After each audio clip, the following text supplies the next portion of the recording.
The truth about casinos. Why players always lose and go bankrupt. People often say that gambling should only be considered entertainment. You absolutely shouldn't play too much. Because if you play a lot, you still can't win. You can't beat the casino because we take a percentage profit from each game. Think simply. Which type of game has the lowest percentage taken? In reality, even baccarat charges a commission of about 5% on certain bets each hand. If you play 40 hands and neither win nor lose, just break even on your bets, you still lose money because of the commission. The bigger the players bet, the more money they lose. As for me, I don't teach anything related to burning money on gambling. What you just heard were the words of Stanley Ho, often called the Casino King of Macau. Although his insights apply globally, he was a billionaire businessman, the founder and chairman of SJM Holdings, a company that owns 19 casinos in Macau. Hello everyone. Do you want to know how brilliant Stanley Ho was to deserve the title, Casino King? The answer to this question is also his motto. You don't gamble, you win. Regarding his stance on gambling, Stanley Ho stated that not playing means you haven't lost. Not only did he himself not gamble, but he also forbade his family from participating in gambling. He clearly understood the rule, gamble 10 times, lose 9. In a television interview, he bluntly said, I always offer sincere advice. People should only view gambling as a form of entertainment. Don't play too much, because if you play a lot, you're not guaranteed to win. But the house still collects commission. I've said it before, but people don't listen. Even if you play 40 hands and break even, you still lose money. He also admitted that no matter how wealthy you are, you cannot compete against the casinos. The gambling industry has a little-known secret. They don't fear players winning. They only fear players not showing up. Casinos know that if players keep playing, eventually they will lose everything. So why do players keep playing? Is it because they've lost their minds, are addicted, or suffer from gambling addiction? The urge to gamble is a natural human weakness. Gambling is one of the 3 major vices along with prostitution and drugs. And it is said to have the most devastating impact on families. Even drug addiction, while terrible for billionaires, might not bankrupt them given current drug costs relative to their wealth. But once caught in the gambling spiral, even those with assets worth millions or billions can end up penniless and in debt. Remember clearly that whether it's online or in-person gambling, the destructive power is the same. Some people leave when they run out of money, meaning they still retain some discipline. But cases where people lose, then find more money to keep playing, and even borrow money to continue gambling, are not uncommon at all. Why does this happen? I have some insights to share. Real gambling experiences might make people reflect a bit. First case. Perhaps no one suffered from gambling as much as Michael. He completely lost everyone's trust. Michael never thought he would end up in such a situation. In 2011, Michael started participating in sports betting. The first time, he bet $500 on a match and unexpectedly won $4. The most dangerous thing about gamblers is their lack of appreciation for value and their denial of the value of labor. In less than 3 months, Michael had won over $50, while his initial capital was only about $10. Even working hard for a whole year, he could hardly save more than $5. Yet, in a short time, he had made a huge amount of money.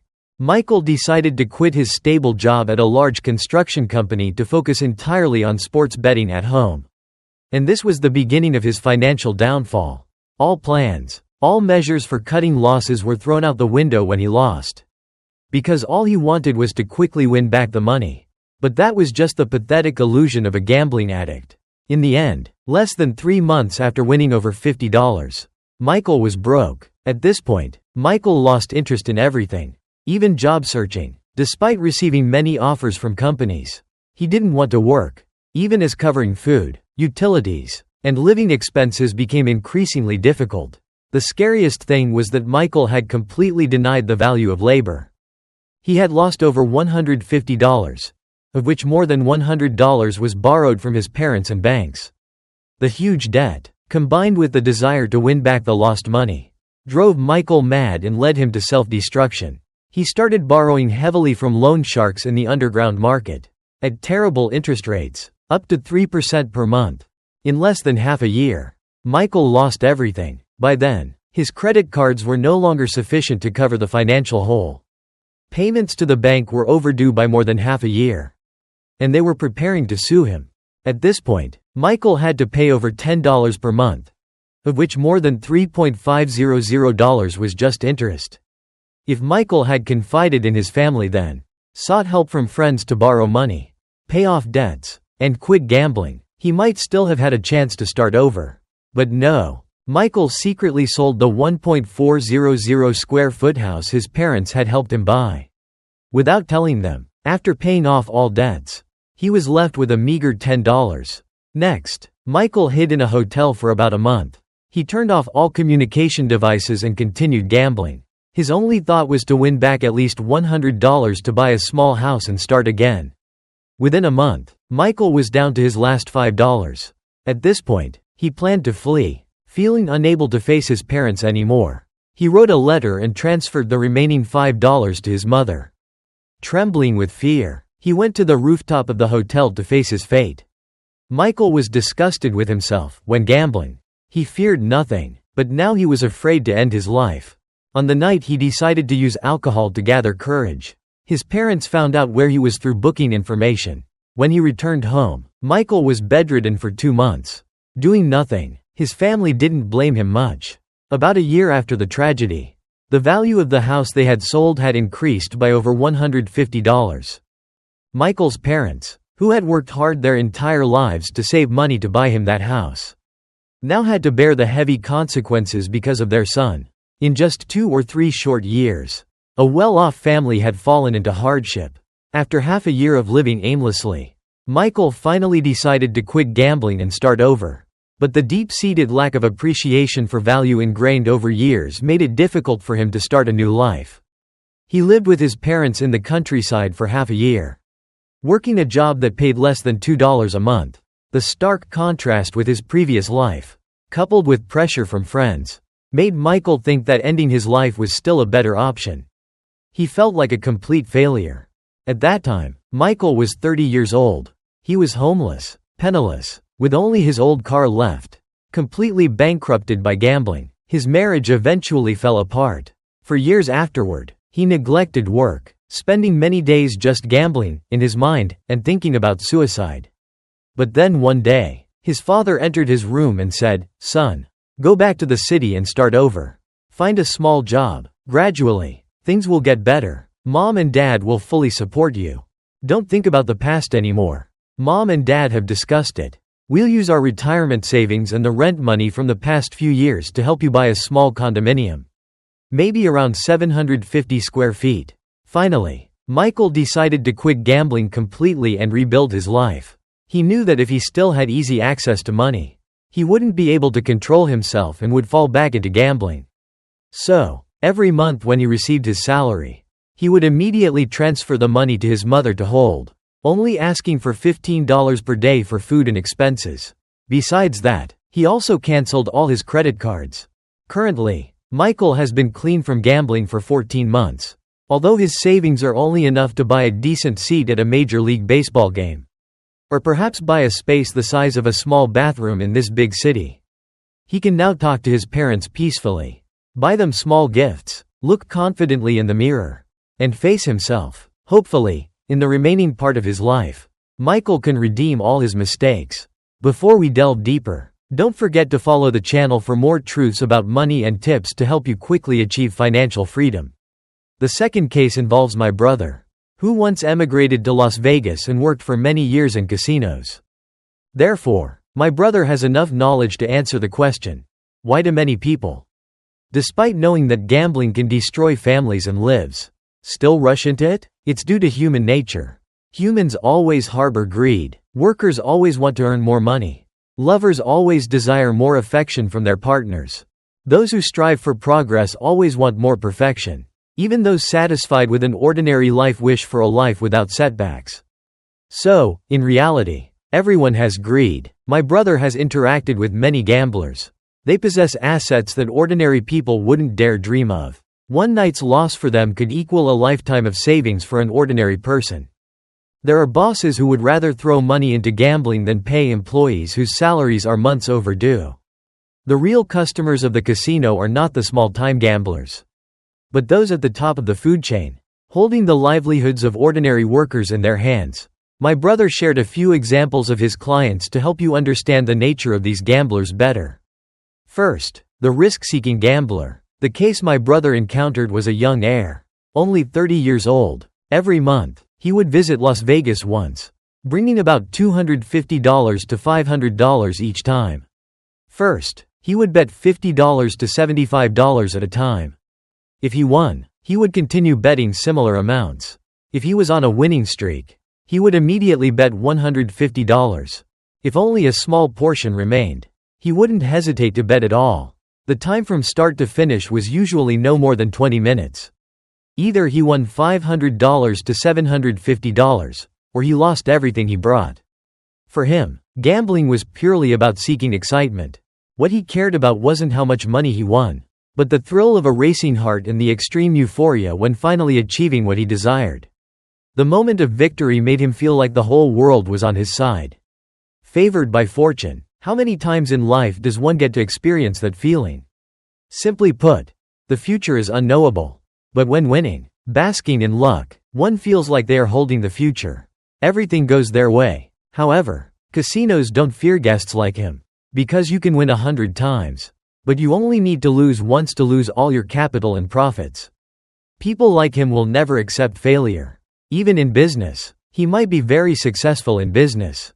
But at the casino, he will ultimately be the loser. Second, the dependent gambler. This story is about a businessman from a rural area. Around 50 years old. Each time he visited, he usually brought $350. Each time he played, he only bet a few $1,000, $1, $2. If he won, he would use the winnings to bet further. His strategy was very stable, not rushed, not impulsive. Each time, he could win from $50 to $150. There was a period when he won continuously for a whole month. Sometimes winning tens of thousands, $20, $50.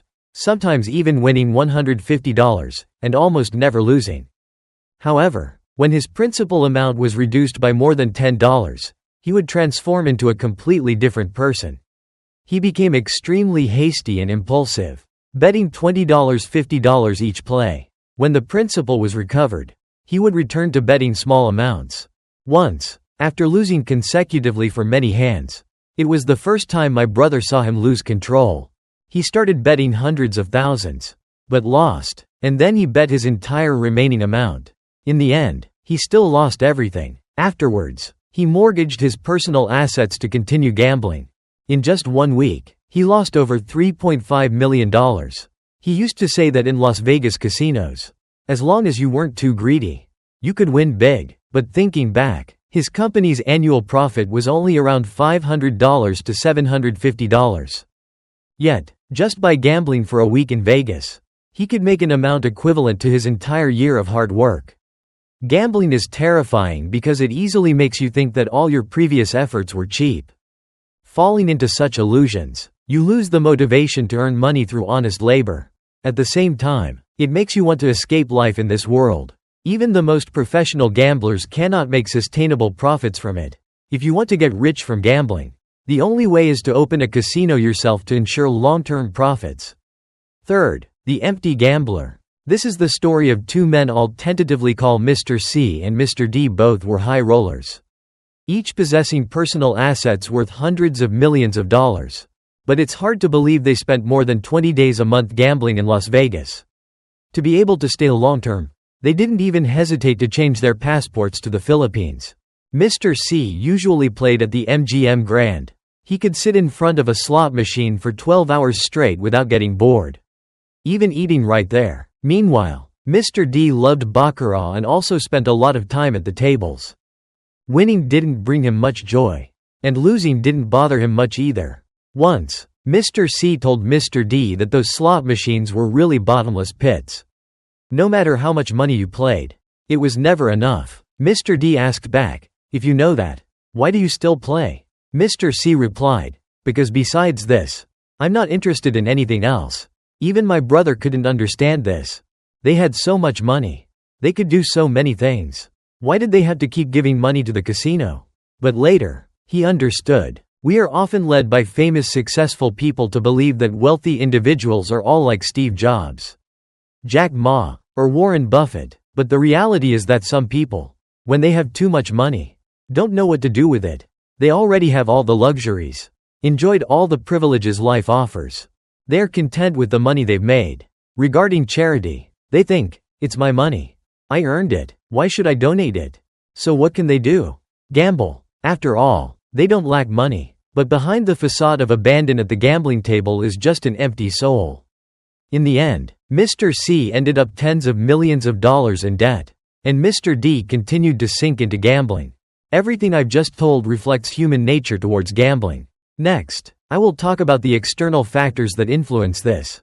Anyone who has been to Las Vegas probably knows that casinos have many attractive offers that make you want to return again and again. You get a player's card to gamble and accumulate points. Then, you can use the reward points to redeem for electronics, hotel rooms, etc. In the VIP rooms, there are often hosts who bring high rollers into the casino. If you come to play, they will take care of everything: luxury hotel rooms, limousine service, even meals, and if you bet big enough, they might even arrange for a helicopter to pick you up. Sometimes they even help you with shopping, more thoughtfully than a personal assistant. Perhaps many tourists don't know this. Most VIP rooms are run by junket operators. Once they trust your financial capability, they are willing to lend you money from the casino, or their own line of credit. If you win, you can cash out immediately. If you lose, they will give you a deadline to repay. This has become a highly developed business model. If you find the table limits too low and want to raise the stakes, you can join bigger games, like high-limit baccarat or other exclusive games. Bets can go up to tens of millions of dollars. If you love gambling but hesitate to go to Las Vegas, that's okay too. There are phone betting services. You just need to install an app to play baccarat, or they manage it. They will inform you of the score of each hand. You just need to tell them how much you want to bet. They will follow your instructions. Speaking of which, do you wonder why so many people are so obsessed with baccarat? Is it because it's fair? Wrong. It's because it seems to have patterns. This pattern is the most sophisticated deception in the world, making every baccarat player believe they can predict the outcome of the game. Besides casinos, what else is Las Vegas famous for? Luxury clothing stores, jewelry shops, and nightclubs. The nightclubs in Vegas have top-tier beautiful women, including an international roster from all over the world. You easily get caught up in the luxurious and glamorous atmosphere of the place. Every shop stimulates you to open your wallet and spend. The surrounding casinos are like ATMs with ticking time bombs, beckoning you invitingly. Oh, I forgot to mention this. You might be surprised to realize that many restaurants around the casino area don't primarily serve local cuisine or standard American dishes. Instead, you find restaurants from various regions of China, Northeast, Sichuan, Hunan, Shanghai, etc. These familiar dishes thoughtfully cater to guests from China. And the biggest difference between Las Vegas and, perhaps, a city like New York might be perception. Some might find New Yorkers a bit arrogant towards certain tourists. But Vegas is different. When they encounter wealthy tourists, especially from high-spending regions like mainland China, they are willing to bow down, show utmost respect, even if internally they might not hold them in high regard. But whoever has money is king. Honestly, I've never really liked Vegas. It's a city that clearly embodies 4 words: money is everything. Although perhaps more glamorous compared to, say, Atlantic City, Vegas still represents the ultimate pragmatism of humanity. Even though my brother used to work in the gambling industry, I still want to sincerely advise you, stay away from it. Gambling is toxic, and it can lead you to ruin before you even realize it. Why do people have to lose all their money before they leave? Even borrowing money to continue playing? Because of a simple phrase: as long as I'm breathing, I can win it back. Most gambling addicts don't want to admit they are losers. Most people don't really understand the gambling demons around us. We also haven't understood why our familiar loved ones and friends gradually transform into such greedy, frightening, and ugly individuals. A true gambling addict isn't born that way. They were once ordinary people, just like all of us. Just because of a chance encounter, a bit of greed, they were gradually pulled into the abyss of gambling. Someone once described how an illegal gambling den operated somewhere. Actually, it wasn't a casino, but a scam group under the guise of a casino. Each person was responsible for playing different roles, and the players' money wasn't lost through gambling, but through being scammed. So, going to a legal casino, like in Las Vegas, means you can avoid the tragedy of losing everything to the point of borrowing money to continue playing? No. The answer is definitely no. Gambling ultimately leads to family ruin, broken homes, and the loss of all money. Instead of saying, gamble 10 times, lose 9, it should be, gamble 10 times, lose 10. Casinos in Las Vegas and Macau operate differently from illegal gambling dens. They don't need to spend much time or effort scamming a specific target because they apply the principle of large numbers. This detail will be explained later. The main issue here is that many people don't truly understand gambling or the psychology of gambling addicts. That's why many people cannot understand or help their relatives or friends escape gambling. Even pioneering anti-gambling organizations might not help much because they don't truly understand. Many addicts know it's not just gambling, it can be like a rigged game or a scam. So, finding a legal and fair casino means you can gamble with peace of mind? No. Let's consider the process of an ordinary person, a loved one, a familiar friend, transforming into a terrifying gambling addict. This process can be divided into 4 stages. Stage 1. The alertness phase. Stage 2. The fall phase. Stage 3. The compensation phase. Stage 4. The destruction phase. In the first stage, when first entering a casino, everyone is very cautious. Initially, they only bet very small amounts, mainly for entertainment. When they win a few $100s, they tell themselves to stop. At this point, most people can still control themselves. But just one lucky win of $5 makes them start dreaming that every time they go to the casino, they can win $5 and leave. Las Vegas offers not only gambling but also many other entertainment activities. But that's beside the point. Back to the main issue. You gradually fall into the cycle of chasing a $5 win every time you play. Throughout this process, you will have a few lucky times where you sit down, win $5, and leave. You achieve it easily. But then there will be times when you win $2.500 to $4, not reaching the goal. So, you continue playing. Then, you start losing. Because you won before, you won't want to stop, determined to keep playing to make back the lost money. And as a result, you win it back again.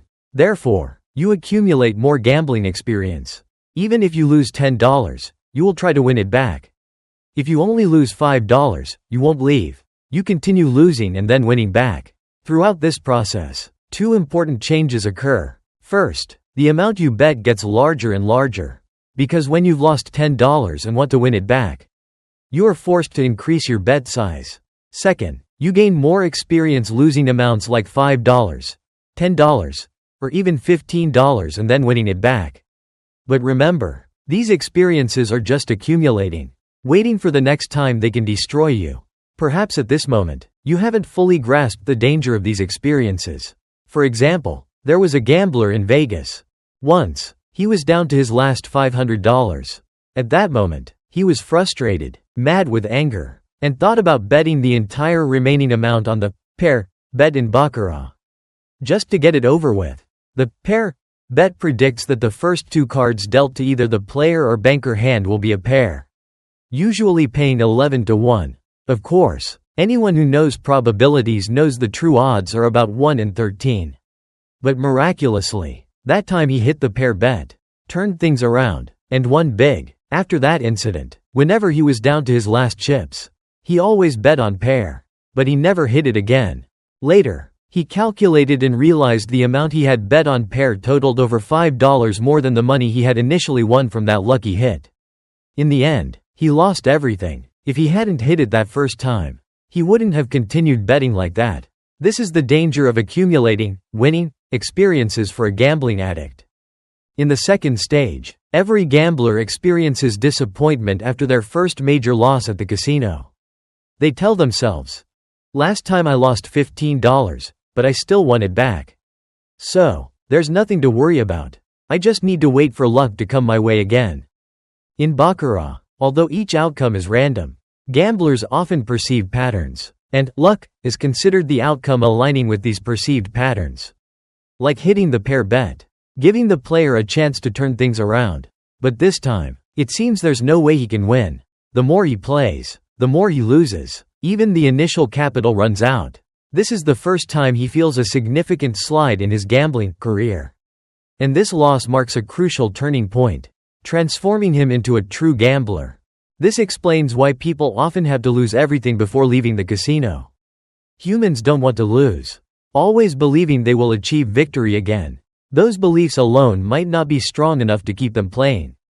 But the experience of previous big wins, like winning back $50 from being down, makes them unable to give up, even when down to their last chip. In the end, they have to place that final bet, because it represents the last glimmer of hope to win it all back. In the third stage, they begin to compensate. What does compensation mean here? It's when everything collapses, like the sky falling, and you have to find a way to fix the damage you've caused. After a major loss, gamblers must try everything to fill the financial holes they've created. Humans are greedy creatures. Taking money out of their pockets once it's in feels incredibly painful. In Vegas, there's a story about a person who used $50 to win $1.5 million. The very next day, he continued gambling and lost the entire $1.55 million. In the end, he jumped off a building to commit suicide because he felt he had lost everything. Now you understand, right? After experiencing a major collapse, gamblers only think about winning back. They always tell themselves, when I win back the money I lost last time, I will never gamble again. But gamblers have sworn this countless times because, in subsequent sessions, they continue to lose heavily. For example, after losing $1 million, more rational gamblers realize they cannot win it all back in one go. They start creating a compensation plan. If I can't win it all back at once, then I'll divide it into 10 sessions, winning back $100 each time. That should be manageable. And so, they get drawn back into the endless cycle of gambling. This story clearly shows the dependent psychology of gamblers and the unpredictable dangers of gambling. Gambling not only strips away human reason but also pushes them into a bottomless abyss, destroying family happiness and corrupting society. Therefore, banning gambling is to protect people from falling into this trap, maintaining a sober and healthy life. Hopefully, through these true stories, more people will realize the harm of gambling and stay away from it. Gambling is not just simple entertainment, it's a bottomless pit. Stanley Ho's story and Michael's experience clearly show the immeasurable consequences of gambling on individuals, families, and society. As Stanley Ho once said, "You don't gamble, you win." This is a valuable lesson drawn from his many years of experience. Those immersed in gambling often have a subjective view of luck. They think they can win and get back what they lost. But the reality is, the deeper you sink, the harder it is to get out. Banning gambling is not just to maintain social order but also to protect the happiness and peace of every family. May you and I always maintain clarity, stay away from gambling, and cherish the happy life we have.